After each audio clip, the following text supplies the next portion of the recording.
Bismillahirrahmanirrahim. Assalamu alaikum everyone. Hope so you are all will be fine. Welcome to our YouTube channel DRP Desert Rose Psychist. Myself Khadija Mubin. And today's the topic of experimental psychology is explanation in scientific psychology. There are some content of this topic: sciences of knowledge, nature of scientific explanations, science of psychology. Next is explanation in scientific psychology. अब scientific psychology में हमारे पास क्या explanation आ जाती है, जैसे कि यहाँ पे डिफ़ाइन किया गया है। Experimental psychology is concern with testing theories of human thoughts, feeling, action and beyond any aspect of human being that involves the mind. Experimental psychology use scientific method to collective data and perform research. अब explanation of scientific psychology में हमारे पास ये चीज़ आती है कि किस तरह से एक्सपेरिमेंटल साइकोलॉजी में हम लोगों के बिहेवियर को, उनकी थिंकिंग को, उनकी परसेप्शन को, जो भी उनका एक्शंस होते हैं, हम उनको किस तरह से स्टडी करते हैं। एक्सपेरिमेंटल साइकोलॉजी जो है बेसिकली वो एक एक्सपेरिमेंटल अप्रोच है जिसमें हम ह्यूमन्स की कॉग्निशन, उसकी जो बिहेवियर होता है और जो भी उसकी ऑब्जर्वेशन होती है उसके ऊपर स्टडी करते हैं, एक्सपेरिमेंट्स करते हैं, देन हम उसका रिजल्ट्स जो है वो देते हैं। एक्सपेरिमेंटल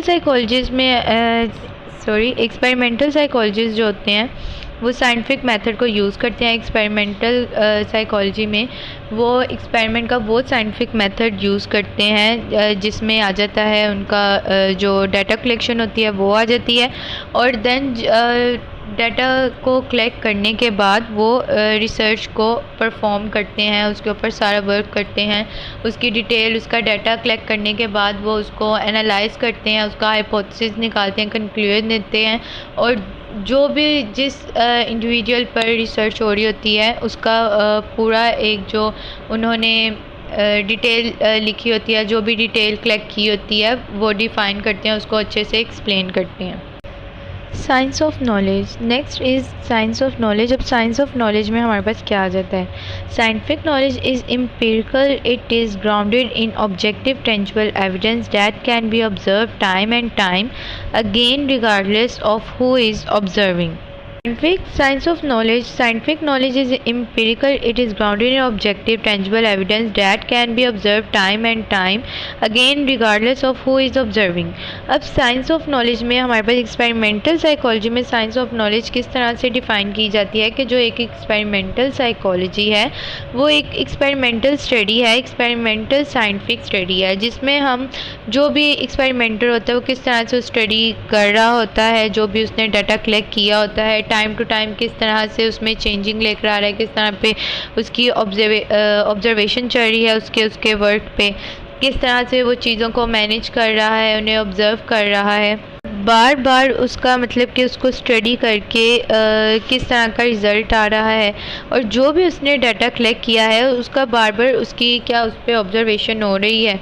और दूसरा इसमें ये आ जाता है कि जो भी मतलब कि जो भी एक्सपेरिमेंटर है इस पर वर्क कर रहा है तो वो इसका मतलब कि मुशाहिदा कर सकता है इस एक्सपेरिमेंट का। अब साइंस ऑफ नॉलेज में हमारे पास जितनी भी एक्सपेरिमेंटल लेबॉर्ट्रीज़ या इससे रिलेटेड जो भी एक्सपेरिमेंट्स आते हैं वो उनको बहुत अच्छे से वेरीफाई करते हैं, उनको ऑब्ज़र्व करते हैं, हाइपोथेसिस निकालते हैं, देन वो कोई कंक्लूजन पे पहुंचते हैं। नेक्स्ट हमारे पास एक छोटी सी एग्जांपल आ जाती है, एक मैं आपको चार्ट यहाँ पे शेयर करूँगी जिससे साइंस ऑफ नॉलेज का बहुत अच्छे से हमें क्लैरिटी हो जाएगी। यहाँ पे हमारे पास ये जो चार्ट है इसमें जैसे कि हमें साइंस ऑफ नॉलेज में किन चीज़ों को यूज़ करना पड़ता है। मेक एन ऑब्जर्वेशन बहुत ज़रूरी है। क्वेश्चनिंग हम करते हैं, जो भी हमारा पार्टिसिपेंट होता है उससे जो भी हम क्वेश्चन करते हैं उनके आंसर से हम हाइपोथेसिस बनाते हैं। देन हम प्रिडिक्शन करते हैं अपने हाइपोथेसिस को प्रिडिक्शन की बेस पर। फिर हम जो do an experiment to test the prediction, जो हमने टेस्ट किया होता है उसका एक्सपेरिमेंट करते हैं। देन हम रिज़ल्ट को एनालाइज करते हैं, और एनालाइज करने के बाद फिर हमारा जो हाइपोथेसिस है वो करेक्ट आता है। विदाउट एनालाइज हमारा हाइपोथेसिस कभी भी करेक्ट नहीं आएगा। देन हम हाइपोथेसिस निकालने के बाद हम उसकी रिपोर्ट तैयार करते हैं। कंक्लूजन मिलने के बाद हमारी जो रिपोर्ट होती है वो रेडी हो जाती है। Next is nature of scientific explanation. Concern with testing theories of human thoughts, feelings, actions and beyond any aspect of human being human that involves the mind. Psychologists employ the scientific method stating the question, offering a theory and then constructing rigorous laboratory or field experiments to test the hypothesis. Nature of science explanation, scientific explanation में आ जाता है कि किस तरह से experimental psychology में जो भी साइंटिफिक से रिलेटेड एक्सप्लेनेशन दी जाती है उसको डिस्क्राइब किया जाता है। उनमें क्या चीज़ आती है कि पहले तो ये होता है कि थ्योरीज पे जो टेस्ट किए जाते हैं ह्यूमन थॉट से रिलेटेड, उनकी फीलिंग से रिलेटेड, उनके एक्शन से रिलेटेड, जो भी उनकी मतलब कि परसेप्शन है, उनकी थॉट है, रिकॉग्निशन है, वट एवर, उससे रिलेटेड उनकी थ्योरीज कलेक्ट करके मतलब कि उनका डाटा कलेक्ट करके उसके ऊपर टेस्टिंग की जाती है। इन सब के पीछे उनका मकसद ये होता है कि इंसान का जो बिहेवियर है, उसकी कॉग्निशन है, उसकी परसेप्शन है, जो भी इंसान का बिहेवियर है वो किस तरह से सोचता है, उसके माइंड में क्या क्या चीज़ें एक टाइम में चल रही होती हैं, किस तरह से उन चीज़ों को वो ऑब्ज़र्व करता है और क्या फिर उसके ऊपर उसकी जो रिज़ल्ट होता है वो किस तरह से अप्लाई करता है या चीज़ों को देख के किस तरह से उन चीज़ों पर अमल करता है।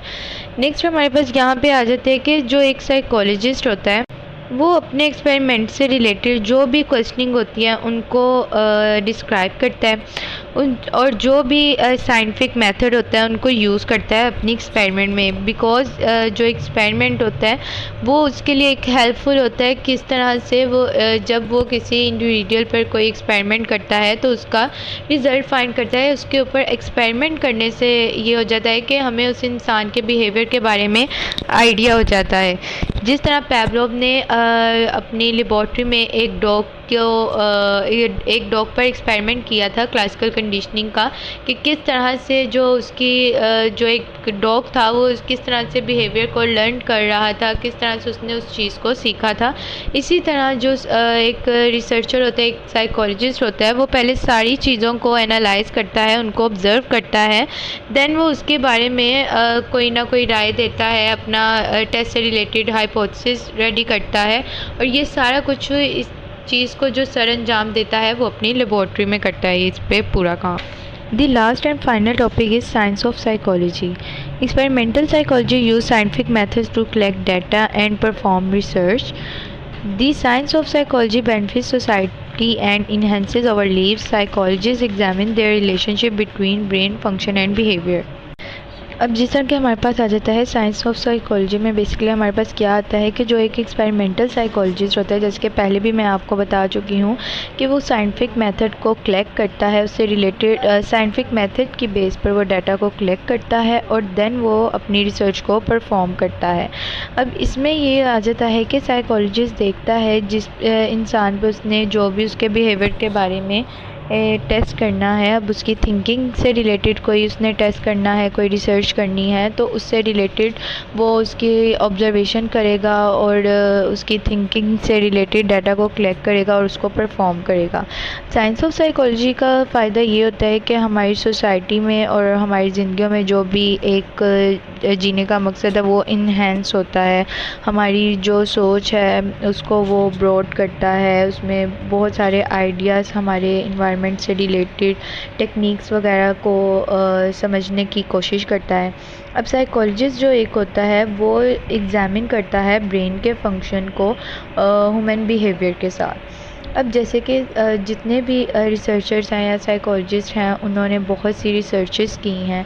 जिस तरह से एक इंसान जैसे हम एक बच्चे को लर्निंग करना सिखाते हैं कि जस्ट हम उस बच्चे को पहले तो उस बच्चे को ऑब्ज़र्व करते हैं कि इस बच्चे की जो कैपेबिलिटी है स्टडी से रिलेटेड अगर एग्जांपल दें तो ये देखा जा सकता है कि एक बच्चे की जो मेंटल या उसकी ब्रेन की इतनी आईक्यू लेवल है या इतनी मेंटल एबिलिटी है कि वो डिफ़िकल्ट चीज़ों को कैच कर सके, उन्हें समझ सके।